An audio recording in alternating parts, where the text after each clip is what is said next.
आपने एक मेंशन करा था अभी रिसेंटली न्यूज़ के अंदर ओवरग्राउंड वर्कर्स का, कि वहाँ पे एक ऐसा टर्मोइल है ओवरग्राउंड वर्कर्स का जो इस कॉन्फ्लिक्ट को परपेचुएट करते रहते हैं। सो हर देश में, हर सोसाइटी के अंदर कुछ लोग ऐसे होते हैं जो उस चीज़ का फ़ायदा उठाते हैं ताकि आदमी के दिमाग का कंट्रोल किया जाए। एम्पावर्ड एंटाइटल्ड क्लास के दो किस्म के ओवरग्राउंड वर्कर होते हैं।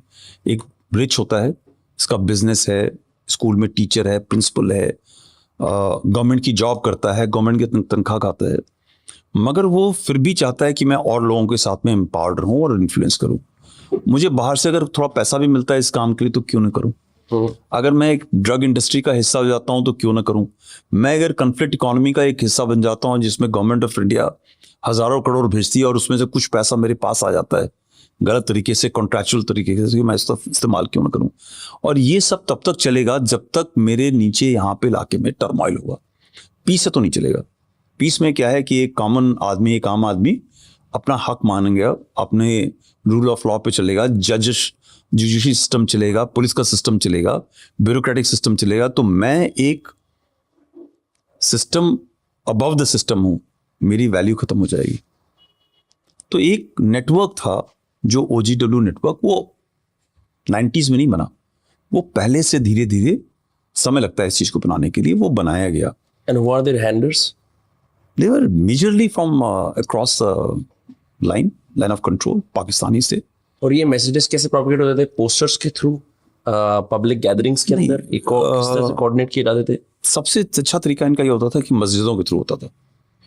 बिकॉज हमारे देश के अंदर एक सेकुलरिज्म का सिस्टम चलता है जिसके अंदर आप दूसरे के धर्म में हस्तक्षेप नहीं कर सकते, और आप मस्जिद के अंदर, चर्च के अंदर, मंदिर के अंदर गुरुद्वारे में क्या बोल रहे हैं वो आपको बोलने की आज़ादी है, और दुनिया उसको इग्नोर करती है।